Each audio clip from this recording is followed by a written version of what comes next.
Yeah. All right, we're on. Should I repeat my question that wasn't really a question? Hey, we're really fried. Why are we fried? Well, the last 4 days has been, exhausting, but amazing. It was our first time doing a live in-person event for the StoneTable after kind of rebooting the model and doing things completely different, and doing our monthly members area. And this was our first in-person thing. And we attached to that a second event, which was the Worldbuilder Summit, which was the first time we've done that since we weren't really doing it. It was just the Kickstarter reward, which was really, really fun. But this is a little different, well, a lot different, because even though the energy in the room is something we were trying to recreate, this has a business model behind it, both internally with every department of our company and externally with all the people who are coming in to write. It's not just dreaming of the world as we could articulate it, which is really fun, but it's a step further. How do those articulations cross threads so that we can all help each other sell stories? And that was magic. I mean, exhausting after 4 days, but magic. I've been so exhausted, I haven't been able to debrief Robin. Like, I'm just like, you're just gonna have to wait until Me too. Yeah, me too. Cindy keeps saying, like, so what was your favorite part? I'm like, later. I gotta ask us anything. Right. I can't think yet. I can't debrief. But I mean, this is relevant because what Sean said about having a model behind this is really important to anybody, thinking about commercial fiction or anything. Is we were looking for, I thought there was some really cool stuff that, I mean, this is all mostly behind closed doors sorts of stuff, but as far as telling you how this worked, I mean, I'm comfortable with that. We were finding stories within a world, but the cool part for me was in day 2 when we diagrammed out like how this story would refer to this story without unduly burdening, like it wasn't a tie of necessity, but would create interest about, like, in story A, there's this mention of this thing, and then, story B is all about that, and then story F over here would relate to this other story, and finding those connections and drawing that web. Okay, mine was similar. So bots and stuff was super cool. Mine was similar but different. Like, I appreciated the algorithmic threads there for sure. Like, that was hot. I'm not gonna lie, but I liked how, because in the beginning, there was a question like, how do we market this all? And the idea was, well, we bake it into the stories themselves. And that seems a little like grandiose and theoretical until we're actually hashing out all the ideas. And we would get these really super commercial ideas and then find ways where they were relevant to the larger world and then to other individual pockets of story. And that's something that I don't think you could accomplish. I mean, we always say how important collaboration is and how much 1 + 1, equals 3 or more, right? Well, this was that, taken to the next step, because it wasn't 1 + 1. It was a whole room full of people, in their socks with, swiped hotel furniture, put into the room so that it felt like a writer's room. And that kind of magic to see that, okay, here's my idea, let's make it as commercial as possible, and then let's see how it fits in with all the other ideas in the room so that we help each other sell. That was magic, absolute magic. Yeah, it was the first time that any of us really had been in like a true writer's room like that, with a bunch of people kicking around. And at first, like, everybody kind of sat neatly around the table and, like, obediently around the table with the laptops. And it was like, it's too organized in here. It's too organized. It's too corporate. And so what Sean was referring to with the furniture was it was kind of a quiet time in the hotel. So like we went under the hallway and like stole some benches and some furniture that they have little nooks like out in the hallway and common areas. We just like looking to the right, looking to the left, and then like stealing shit and bringing it into the room. And then like it was like, then it was over. Then it was like people were laying on the benches and floor and taking off their shoes and walking around in their socks. And there was a moment, and I didn't know, like, I just looked over and I said, oh, I realized that half the people in the room had lost their shoes. And I'm like, when did that happen? I didn't know. And I was so excited because I just kicked mine off. I was like, okay, well, this is where we are. This is great. For Dave, just so you know, there were no bare feet. So it wasn't like, horrifying. It was just socks. But it was. Yeah, Dave wasn't able to make it, but only because of a schedule conflict. Next time we do this, We're gonna, and actually that's worth mentioning. The next time we do this, we'll try again to get Dave there, because he's great. He would be great in that environment. We've seen him in that environment before, not exactly like that.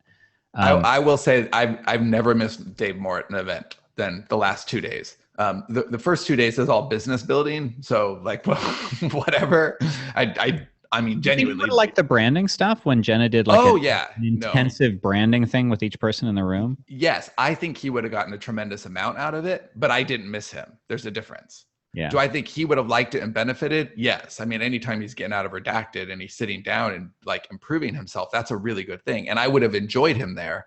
But when we were like, neck deep in story on Monday and Tuesday, I missed him. He's so good at that. And especially when, we're talking about stories that CI is going to produce and develop and he's not in the room, like there were just, I mean, some definite points that it would have been really nice to have him there, and I missed him.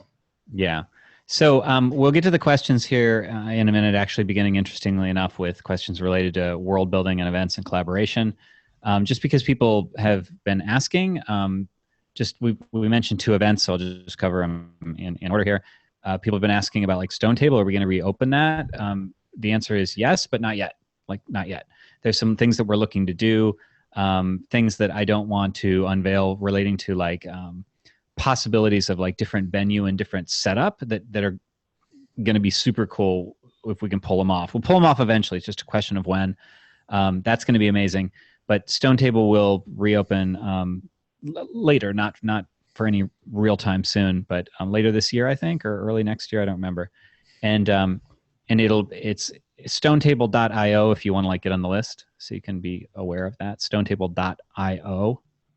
Yeah, it's not that you don't remember; it's that we're not really firm on it because we don't really know. It could be later this year, but it would be late this year or early next year. It has to be ready. Right. Yeah, right. And the last few weeks, the last month, it's really hitting its stride. It's finding its identity. We know what it is and we know how to shape it, and that's been like immeasurably rewarding because this is like kind of our biggest initiative, and this is our core group of people. And been pouring untold amounts. Yeah. And a lot of the last few days has been figuring out how to, make that the anchor of everything else that we're doing. So we're excited to open it again, but we're not in any hurry to open it again. We will open it when it is, exactly ready to rock, like when it is exactly what we know it is. So that's, again, StoneTable.io if you want to get on the list for more information when that happens. And then as far as the world builder, we did get a lot of questions about that from people who went, people who didn't, and people who want to go but couldn't, like Dave, had a schedule conflict. We had several people that were like, I'm ready, but that weekend doesn't work. So we're actually probably going to do another one of those for the same world. It'll be like a part 2 of this initial one. And if you want more info on that when it's ready, not like right away, but if you want to be notified for that, it's StoneTable.net/worldbuilder. Anyway, so moving in to the questions. The first ones are about world building, events, and collaboration. First from Rebecca, do you have recommendations for books that teach world building? Oh, yeah, I do, but I need my Kindle. Hold on. I read one not too long ago. Honestly. Oh, I'm sorry. Hold on. I have a correction because Christine's yelling at me in all caps. SterlingandStone.net/worldbuilder. I said StoneTable. SterlingandStone.net/worldbuilder. My mistake. So the book about world building. Yeah. Oh no, that was about transmedia storytelling. No, world building for me, it's kind of funny because it's different really with every project. So I've just done substantial world building in 2 different areas. One for the next Realm and Sands book, and one for the world that we just did the Worldbuilder Summit for.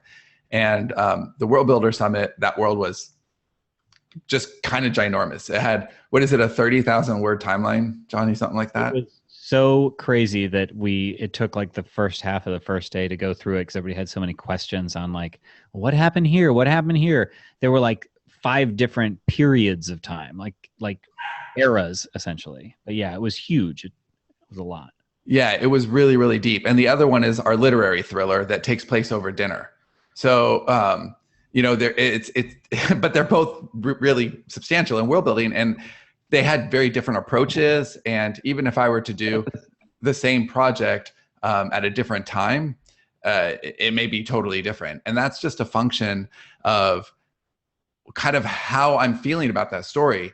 One of the things that Johnny and I talk about a lot in articulating the early parts of the story is what kind of vibe are you going for? What do you want this to feel like? And world building for me is a little bit like that.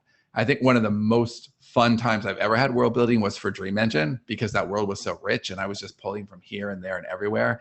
And I think that the best way to learn to do that is just to do it. And the best way to grow as you do it from project to project is to really pay attention to the deep, rich worlds around you. And when you watch a movie and TV is a great way to do this because they really do world build. Pay attention to the details, pay attention to the intersections. Why is that story interesting? What about that? And how it relates to character, especially because characters are, a part of their environment. Different Rebecca. Once you have an idea for a new world, what are the questions you ask that help you expand on it? I'll have some stuff to say later, but Sean's been our world builder so far. Can you repeat that? Once you have an idea for a new world, what are the questions you ask to help you expand on it? Oh my God, so much stuff. I think the most important thing for me right now in the way we're developing stuff is a timeline. And that's like we're wanting to develop a timeline feature for Story Shop for this exact reason, because it seems like timeline is really important. Got to mention that today. We were too immersed in we're talking about later. There was too much to talk about that, but a timeline feature is just really important because where it gives context to everything. So the 30,000 word timeline that we were just talking about for the World Builder event, that had, just 1,000 years worth of history and all of these things that happen that give context to this whole world. But in the thriller, we have, there's still a timeline there. So we understand the sequence of events that happen, and that gives context to everything at the dinner table and all these different characters and how they're feeling about each other. Because in any situation like that, you have character dynamics, and you have people who there's all these subtext between that's lying there, just kind of fizzling under what they actually say. It's what they mean. And that timeline of events can really help give all of that context. And it helps the story write itself because you understand what happened to these people. So you understand who they are in this moment. And then you understand how they're going to interact with each other. So I really want to know the order of events, no matter how big or small the story is. As far as the bigger world, I want to know things about how money works. I want to know how education works. I want to know how relationships work, how government works, government structure, agriculture, food. Like basically think about if you're building a civilization, what are the building blocks that you need to know? Pretend you're playing SimCity. Yeah, really, exactly. Like these are all decisions that you have to make. And it could be, okay, well, it's just like this place, and you can do substitutions. If you're trying to create from a vacuum, I think that's really hard. The thing that we just did, it had a kind of an unbelievable futuristic world was the starting point. And so we had to work backwards and think, what are the sequence of events that will make that believable? And so we treated it like a sales letter, right? So a sales letter is just a really long argument that makes you believe the thing at the end. And so you just support your facts, you make your argument, and then, yes, that's right. Okay, I agree with that. And so fiction is the same, and you had to, line up those things. So I don't know how many events there are, several hundred, that lead through this whole timeline, and that's the story. So I think that you just he was also trying to make room for other people that would write in the world too. So it wasn't just and you don't have to get that exhaustive at all. Right. But the question there was, how does all of this work together? If I'm to believe, and this is a big job because we didn't start this from a vacuum. We started it from work that we had created 4 years ago. So we had to kind of work around that. And it meant that we had a longer argument to make because the end result was a little more unbelievable. So how do we get there? Let's make this make sense. And I think that's it. Actually, that's the key. How do you make that world make sense? Ask enough questions until you believe it. Because if you don't believe it, the reader's not going to believe it. In fact, it's much easier for you to believe it than the reader. So, make yourself believe it. All right. Sally says, hi, guys. I've recently put my debut novel on pre-order. Congratulations. And was wondering, what's your take on how much invention you can do with sci-fi worlds? I'm writing about a dystopian America that has mutants who have a variety of powers. Think X-Men meets X-Files meets Hunger Games. Are there any hard and fast rules in creating dystopic sci-fi, or is it a case of anything goes?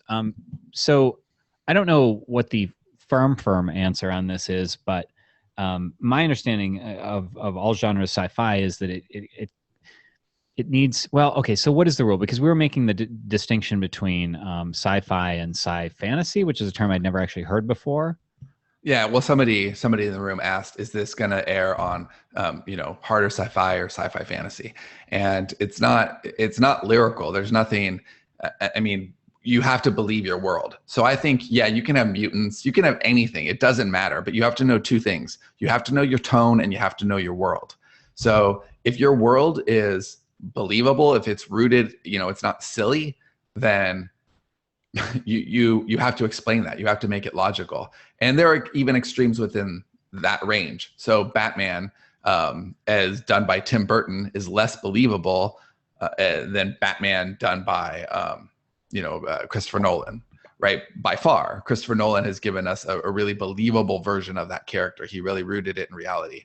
But even with the Avengers, which is much harder to believe than the Batman Christopher Nolan presents, they have a way of making us believe that, right? They explain things. They take the time to make it believable. So I would say that anything goes, but you have to either make it believable or decide that your tone is absurd. So the Tick is another superhero, right? But the Tick is absurd. The Tick isn't trying to be serious.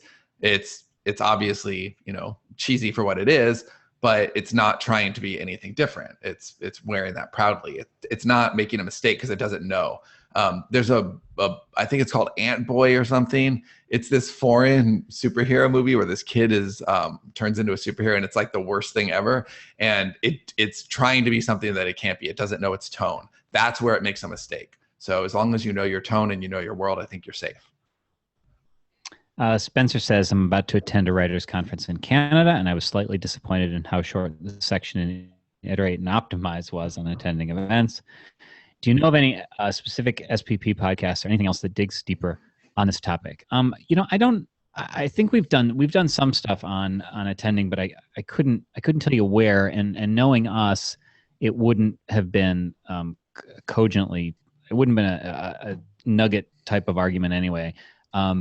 I would say that the basics are know yourself. Are you an introvert or an extrovert, and hence how far to push yourself / give yourself time to recover. So if you look, Dave's showing up. Dave's here. That's so exciting. Yeah, how about that?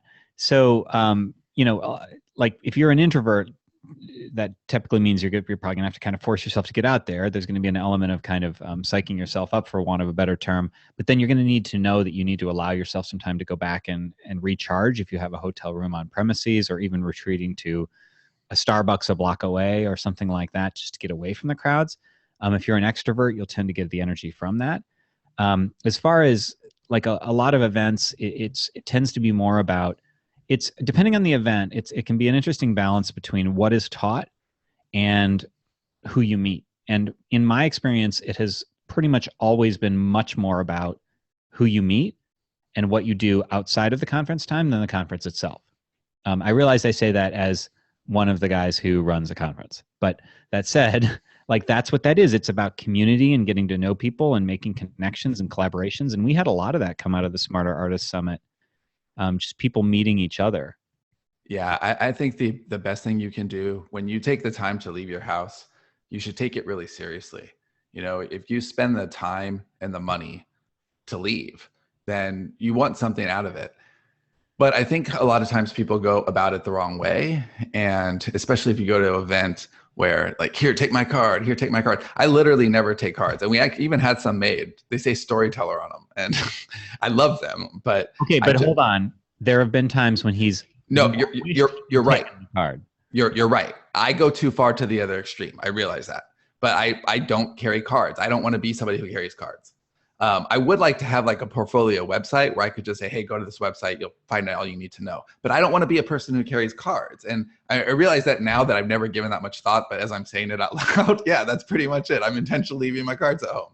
But it's okay because I think that the people that I need to meet, like it works out. It's supposed to happen. And I think that the biggest thing for me, the most important thing, and definitely the thing I would suggest to anybody else is when you travel, yes, you want to get something back for it. I understand that, but don't go into it thinking that way. Just go into it giving as much as you can to every conversation and to every person you meet. Be honest. Don't show off. Don't brag. Don't be a dick. And it comes back to you like it does. It really just be a generous listener and be generous with your knowledge and realize that you know a lot more than you think you do, maybe. And just because you're really maybe infantile even in one area, it doesn't mean you're not really, really adult in another, and that you can trade that knowledge and that's really special thing. Okay, I just have one question here. What am I supposed to do with those 15,000 cards I got printed that said David Wright, most awesome writer in the world? I think you should hand those out like confetti. In fact, you should cut them up and throw them like confetti. Oh, good. Okay. I didn't hand my cards out when we had a shitty website, but now we have a good website. Yeah, that's true. That kept me for a long time.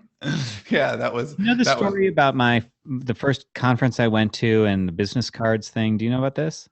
I feel like I do, but you have to tell me again. A friend told me, it was Blog World. You're going to Blog World, you're going to an event, and you don't have business cards in them? I was just like, Sean, I was like, I don't care. Like, why do I care? I don't care. I just want to go hang out with people. You have to have business cards. You have to have business cards. And so to appease her, I made up fake Chris Brogan business cards, including with the cover of Trust Agents. And then I photoshopped it so that I had cut out my face and put it over the center of the book and crossed out, it looked like I crossed out Chris's name and wrote Johnny V. Truant, author of Trust Agents. No, I did not hear the story. That's awesome. Yeah, I have some somewhere. They were pretty funny.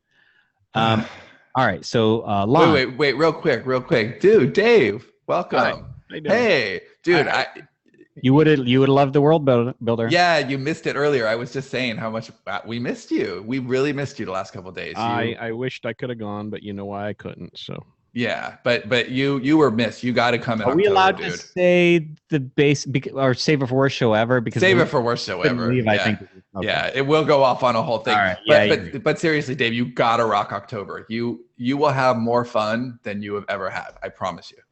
And then the tagline for the next World Builder can be "Come see Dave."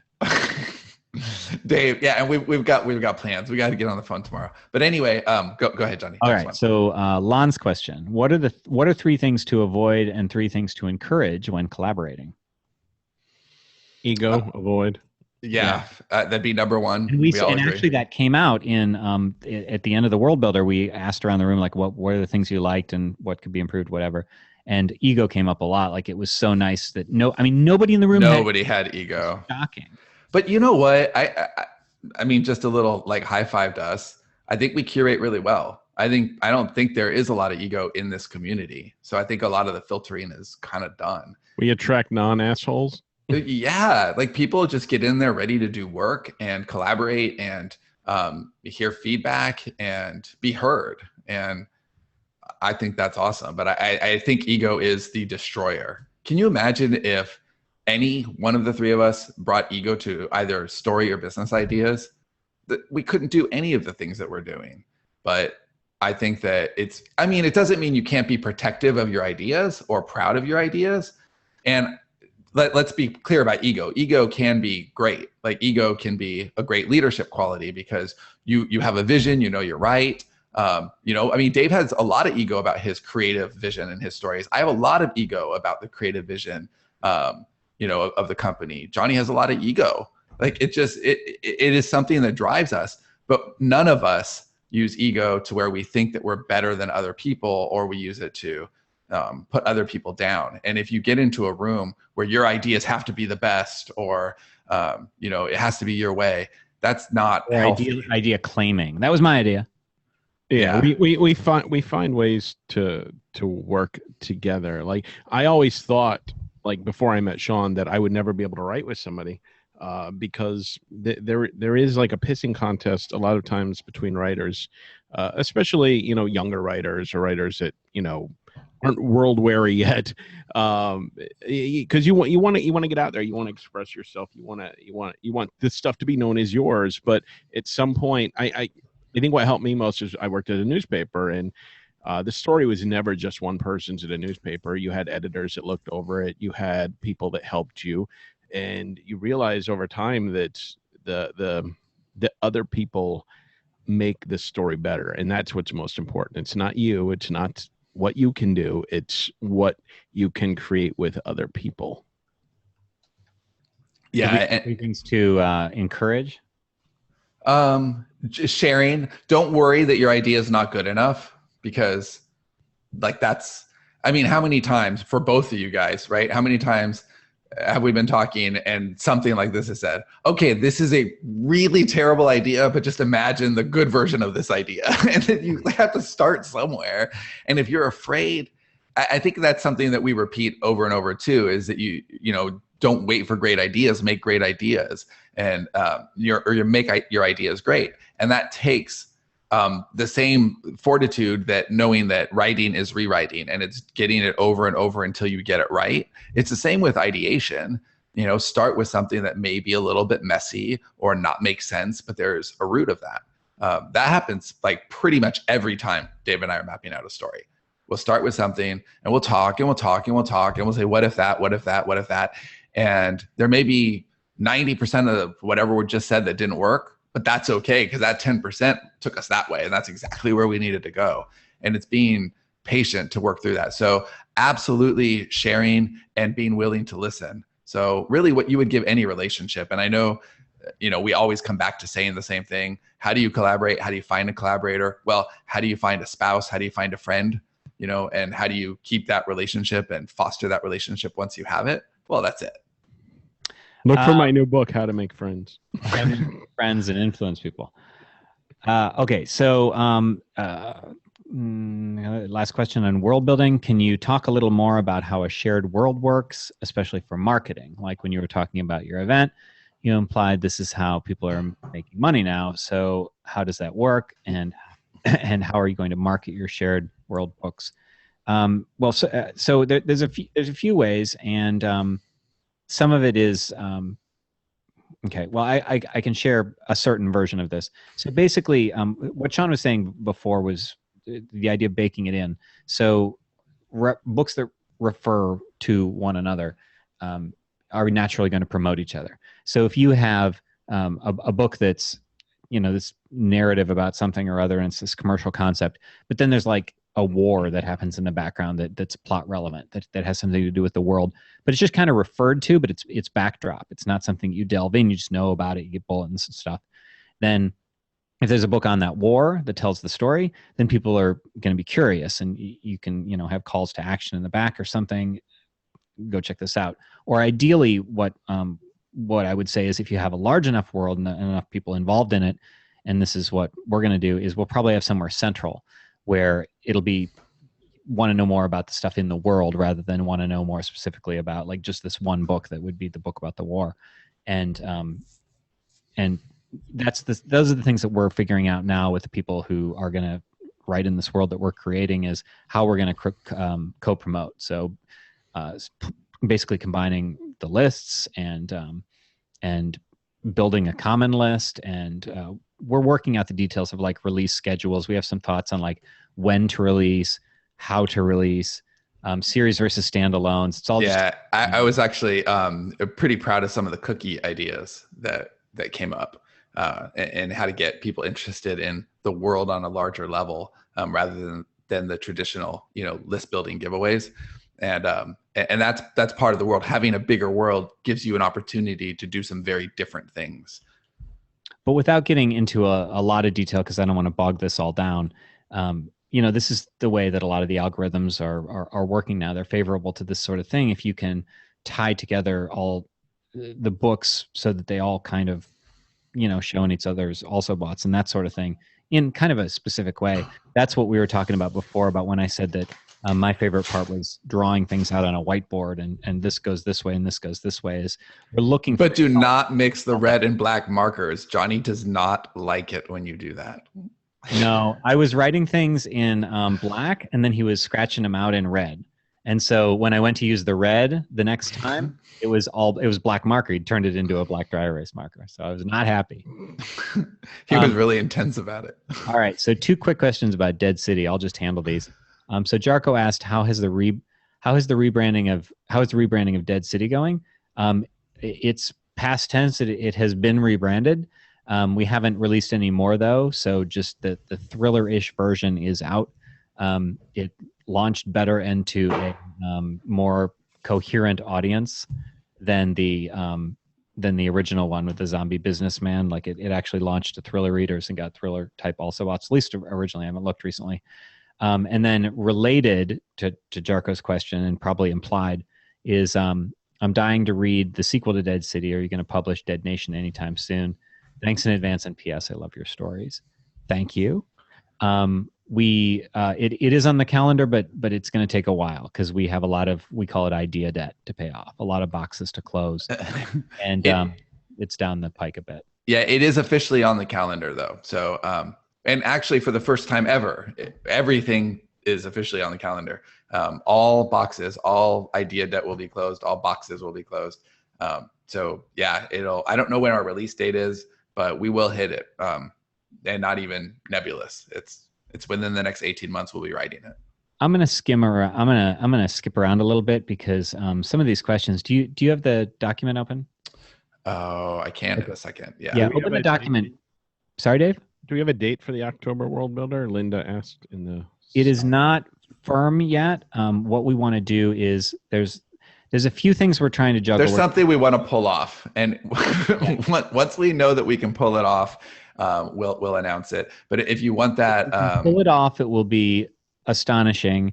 And we're trying to wrangle a special guest, and we're also trying. It also just makes sense. The people who were really, really interested in the first time, we want to kind of see if this time would work with them because they wanted to go, they couldn't go, and so we don't know yet is the answer. But Sean, you were saying.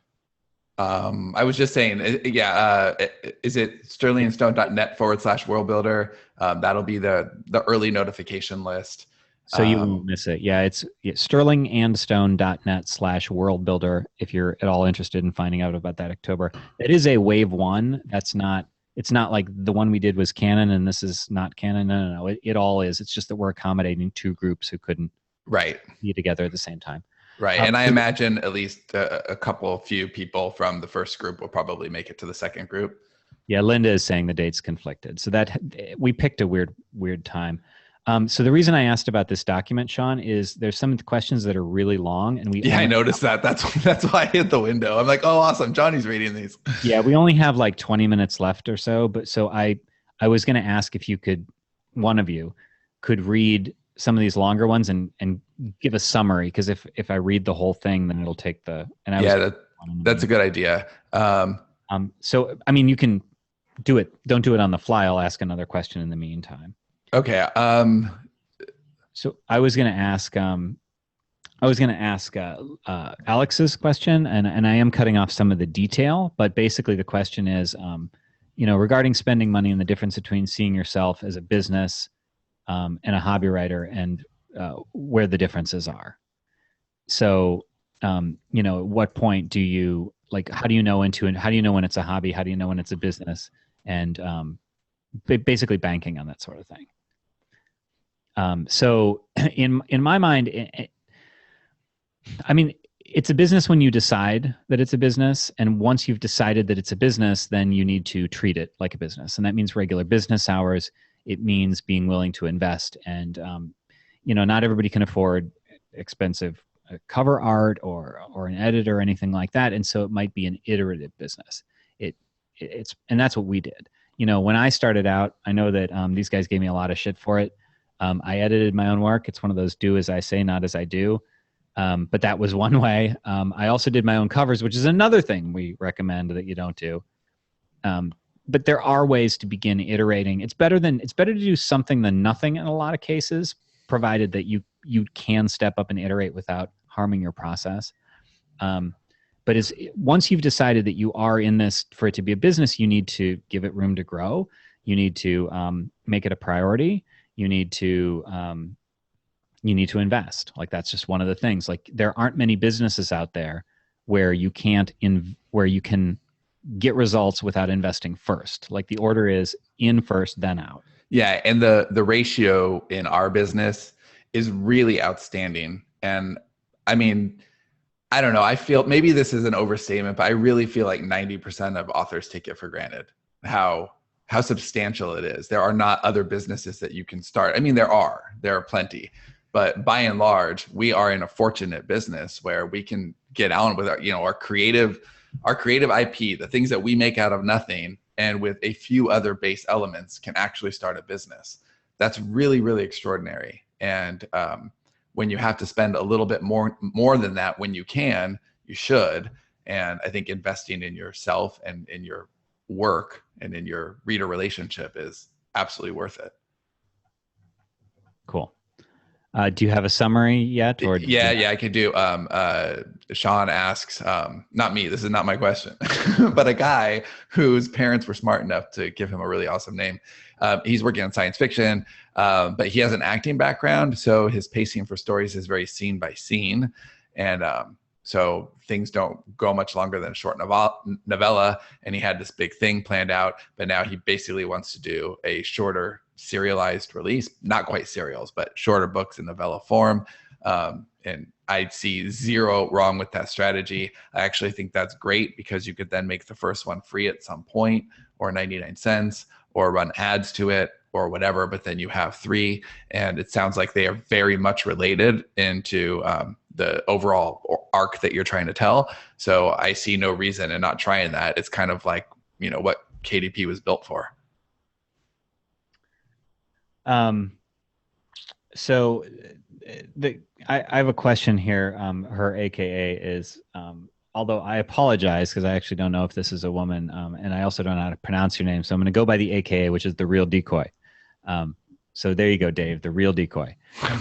And the question is basically, when you have a world and you've built out all the the elements of a world, and you know the philosophies, and you know all of the symbology and institutions, and you have the real robust world, basically, where do you start? And what's in this question basically is, it's one of those things where you kind of begin to answer your own question. It's like, well, it seems like you would have to start with a narrative, right? And it's one of those things where, yes, obviously that's where you need to begin, because what can be tempting is, so Sean gives the example of, we'll say, like with Invasion, we said we wanted to write Signs instead of Independence Day. And what that meant was we chose that Signs focuses on just a family. It doesn't focus on what's going on with the whole world. And the answer here is similar, is to look and say, don't focus on the whole world. Don't have a character who's going to walk around like explaining all the complicated things that you've figured out and lecturing on the philosophy of the world and the religions. No. Don't do that. Tell a story of just regular folks in this world, and then through seeing what they do, you'll learn about the world. And you usually, what I would say is, there's probably going to be something changing in your world. Worlds become really interesting when there's an upheaval or a revolt, or the planet's going to run into the sun, or there's something big that's going to change, that's going to be either really great or really bad, usually really bad in a CI story. And then so you want to say, you put somebody in that, and how can they experience that personally? In Signs, it was an alien invasion, but they didn't focus on the alien invasion. They focused on like this family reacting to hearing the news, and then what happened in their house when the aliens came off of the fields, and blah, blah, blah. And then they were allergic to water. And then he got fired as a filmmaker for a while. if that makes any sense. Yeah, I think that your world has to be believable, and that means that it can't be unbelievable to the people who are in there. So, Robot Proletariat takes place many, many, many years in the future, and everybody in that world is like no big deal. Like they don't think that robots are special. They don't think anything of it.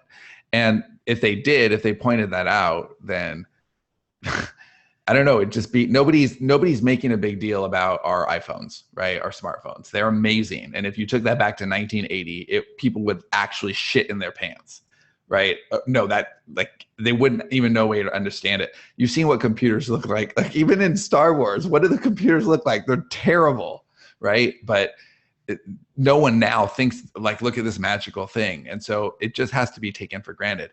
And when I was talking about the timeline earlier, that's part of the point. The people in Robot Proletariat took that time period so for granted that it wasn't believable, right? Because it's just, so I had to make it make sense by doing the reverse timeline. And that's the same thing. You have to, it's just every day. Recently, I read, this was an indie author, and I know the person, and I read their book, and I had to tell them, like, look, the problem with this book, you have really, really good ideas, but the problem with this book is that you're telling us every idea, and you're clearly a really smart person, and you're really good at your technical job, and you're letting the reader know all about all the stuff that you know about your technical job, and it's really getting in the way of the story. And world building is the same. If you build a world, you know all about that world. It's not your job to tell the reader everything about it. It's your job to tell a story. Yeah, you actually, I think a lot of times, and I think I mentioned this on episode we were talking about it, when you only put a little bit of that story in there and the reader gets to flesh it out, they feel more like it's their world because they're part of the creation process, and they seem to get invested in it more than if you spell everything out for them. Yeah, share the Play-Doh. This next question I'm going to assign to Dave because I think it's a good one. Oh, shit. Children in Jeopardy. No, it's not really that. The question is, how do I put story first? That is the complex. Oh, that's a succinct story or succinct question. I love it. Complete question, so answer it however it seems right. I'm not sure how to interpret the question. Ahead of commerciality, Nate. Yeah, no, I think we each answer this question. I think this is a good question. You go first because I'm having trouble figuring out what they're asking. Okay, so if I'm interpreting this question, I would say be honest. Tell the most honest story. And that means digging deep. It means maybe writing the thing that makes you a little bit uncomfortable. Because I think that you can't really grow as a storyteller if you're not challenging the way that you think and the way that you produce your own creative articulation. And if you're pulling back on that, then you are not growing as a writer. You have to put yourself in uncomfortable positions, whether that means writing in a style that you're not comfortable with, writing in a subject matter you're not comfortable with, writing about a character that makes you uncomfortable. All of these are ways to grow as a storyteller. And if you do that over and over and over and over again, then you get to a point where storytelling is just magic. It's just about you sitting down in your white space and creating something from nothing. But that's how you put the story first, is what actually matters. Don't create the Candy Crush of literature. And you can do that. Like there's a lot of like penny stock style books out there that are meant to generate quick cash and do that. But that's not putting the story first, nor is it building a lasting asset. And to me, the two are hand in hand, because if you put story first, you may not cash flow as quickly, but you're going to be able to craft a career over a long period of time. Ray Bradbury's book, Zen and the Art of Writing, recently out in ebook, by the way. Hasn't been out in ebook. For $1.99 too, right? It's a deal. It was. I don't know what it is right now, but yeah, it's a book I've been waiting for because I have like a copy that was just like damaged to hell. A literal, well, not literal, but dog-eared copy. And I was waiting for it to be on ebook because that's how I like to read now. Anyway, one of the things he talks about, going with what Sean said, was basically write about the things you are passionate about, either the things you love or the things you hate, because those are the stories that are going to they're going to mean something to people. People will see when they read the story, they'll feel your passion, they'll feel your love or your hate for whatever it is you're talking about. And I think that is one of those things where story being first is you're writing about something that means something to you rather than, what Sean was saying, like the Candy Crush or whatever. And people recognize that. If you're trying to engineer a hit, people will recognize it. Unless you're lucky enough to love the thing that happens to be in the fad right now. Yeah, you can engineer a hit, but you have to be really, really good at doing it, and you have to know the kind of story that you're telling. And even then, and I mean, like Dave said, embrace that kind of story. If you love horror, by all means. But if you don't like horror and you see a opening in the horror market, you're gonna fail. It's just if you do it, it may be lucky, but it's not going to be long term. And I think definitely not with horror. Horror is very cyclical, and those cycles they seem to take forever to come back around. Yeah, it's see-through. People know that. Johnny? All right. So the next one, I'm going to do a quick question and then a longer one. So Lloyd asks, how do you? Oh wait, no. You got to answer. How do you put story first? The shit that you guys said. I'd rather get the data. Yeah, it's the same thing as you guys said. Totally agree. Okay, so Lloyd says, how do you pace sentence length? Is it really a big deal? Yes. I'm going to give you a book recommendation. Pick up Robert McKee's Dialogue. Oh, yeah. Yeah, it's really good. You can get it on audio and listen to it at 2x speed without losing a thing. Because dude, it's so true. Yeah, it's so true, and it's fantastic. 2.5 if you want. I'm seriously gonna read it for the second time, and it's long, and I just read it. One of the things I noticed with he said sentence length or paragraph length. Okay. Yeah, and just to clarify that is the book is called Dialogue, but so much of it is about internal dialogue, internal action that it really does bear on. It's really about storytelling. It's just that he wrote a different book than story and needed to call it something different. 2.0. Anyway, the thing I noticed pretty early on, I think, as a reader is like when you're writing something that's very action oriented, I noticed a lot of good writers, they have shorter sentences. They'll have like a 1-sentence paragraph. They want the action to hit you hard and to like be almost guttural in its the way it's laid out, as a fight would be, or as fleeing somebody would be, or attacking somebody would be. It's like very short and punchy because it's a very sort of base primal instinct, fight or flight and all of that. And I think when you're able to do that in the story, it's putting that into, no matter what words you're actually using, it won't matter if the sentence structure isn't right. If you make one giant long paragraph of a fight scene, people you could never. That'd be the worst thing. Unless it was for some reason you were trying to prove a point that it was like the slowest fight scene ever. Like if you had, but it would have to be a reason to do that. But yeah, think about film, right? If you have a long dinner conversation where the camera doesn't cut because that's the point, that's the equivalent of long paragraphs and long sentences where it's like conversation. Maybe they're starting to drink and it's getting a little bit loopy or something. But if it's an action scene, you've got to keep cutting, and every cut is a new sentence, a new paragraph. It's got to push the reader down the page. Think of it like music. Yep. All right. I'm currently working on my first novel, a series of 3, in fact. Is it better / easier / more cohesive to complete each novel and then go through the editing, beta reader, and re-editing process for that individual novel, or to continue writing the series in its entirety before moving to the next steps? I know that I have a preference there. I would say that you write the whole thing, because then you, before it goes to the editor, will think of things that you should have seeded in book 1 or that could have been made clearer throughout. And then you'll be able to go through the entire 3 and make them a more cohesive whole. Same for your editor too. If your editor has all 3 at one time, then she can do a better job. Yeah, right now we're writing a thriller series, Sean and I, and we wanted to write the first 3 books before we release any of them, and I'm glad we did, because there's things that I want to change in the first book, minor things, but little things that count. When in the second book, when I was, finishing up the second book, I was like, okay, we could put this scene in the first book and the payoff will be that much better. And now we're writing the third book, and I imagine there might be a thing or two. A couple more things. Yeah. Yeah.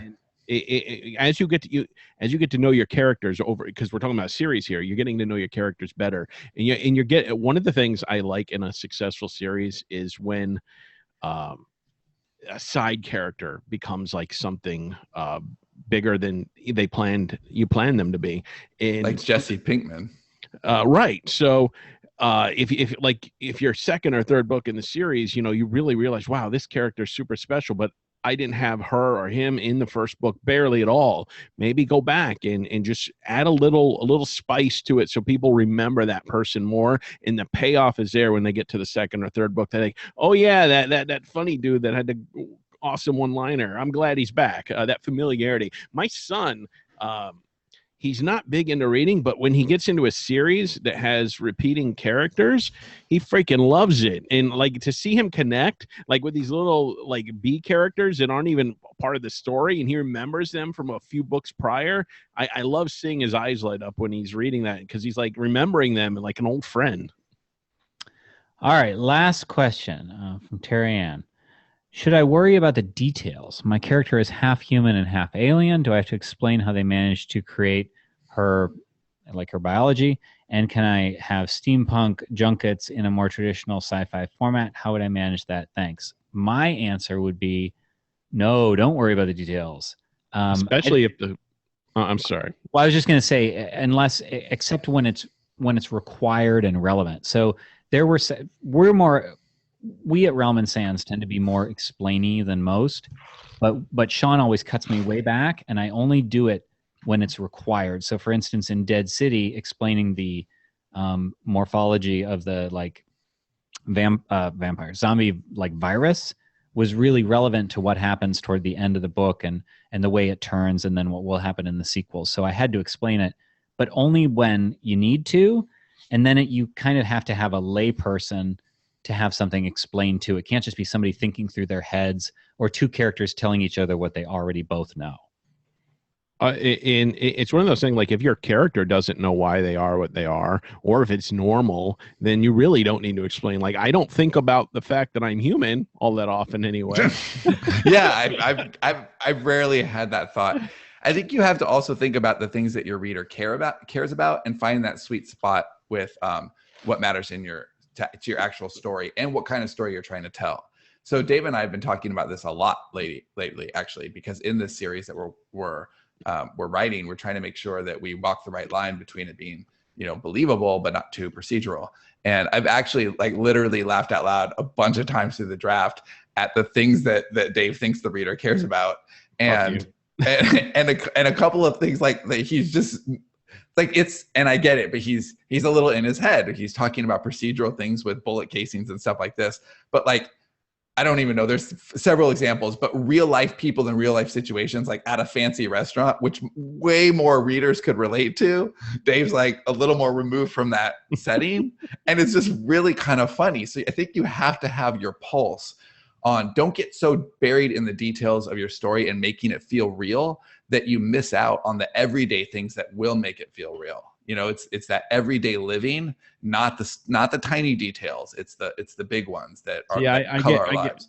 I get wonky and get into the shit that I think is interesting and completely gloss over superficial stupid shit. But that's what the readers care. That's their sustenance. And so you have to pay attention to the things they care about and make your story believable and find that sweet spot, but balance. And honestly, that's another, tick in the box for collaboration. That's really good. That's why Dave and I work really well together, because I, bring some of that stuff in, and he makes me a little more accountable to the details. And that's a really good harmony. But if you're just out there on your own, have other influences. Those beta readers help. Wow, you got really into the details on the call numbers on shit, but this scene. Well, there is an odd. If that's really your thing, there is an odd. I mean, Tom Clancy proved that. Oh, absolutely, and that's the point. Fuck out of that. No, but you have to know, CIA's audience is not Tom Clancy's audience. No. And I couldn't even write that kind of book myself. Right. I would suggest if you have served time in the military, if you've been in the military, you should absolutely get all those details, because that's your reader. You're gonna nail that. Mm-hmm. But we haven't. We should write around that type of stuff. It makes for a better story, because our. Are you saying I haven't been a vigilante or a cop? I would believe a vigilante, but it'd be like a special vigilante. I could believe you as like a. Oh, I like the way you say vigilante. No, I was thinking the exact same thing. Probably because he's Italian. Vigilante. I think Vigilante. I didn't even. Did I say that weird? Vigilante. Yeah. Most people say vigilante. What'd I say? But that's not Italian. Vigilante, like a coffee. Vigilante. All right, awesome. When we write our vigilante, it's gonna have like a little. You see? Wow. Vigilante. It's gonna have a little accent mark. Mamma mia. All right. Well. Anyway, Right, yeah, so- I can imagine Dave as like a digital vigilante. Like that would be really There it good. is again. So, All right, I'm writing digital vigilante, and that's how you pronounce it. that's how you pronounce it. But like, render it phonetically. Vigilante latte. Yeah, render it phonetically on the cover. So and then just in closing, I would give a recommendation for that question. Also, read McKee's dialogue. Like, there's a lot about characters telling each other what they know and don't know, and that sort of thing. Like how to use a dialogue and internal dialogue to make that balance. Everyone listening, read dialogue. It's really, really good. And then I'll just repeat, since there were a lot of questions about Worldbuilder and stuff. Again, StoneTable will be reopening, but not for a while. If you want to get on the interest list, go to StoneTable.io. And if you were interested in that other Worldbuilder, again, we don't know for sure, but we are going to be doing one. Again, it's a sci-fi world, and we're going to be doing that in October at some point, we think. And it'll just be part 2 of round 1. So it's just, it's the same thing basically. And that's at sterlingandstone.net/worldbuilder. And thanks to all of you for attending and submitting your questions. Yeah, thanks. Adios. All right. Bye. See ya.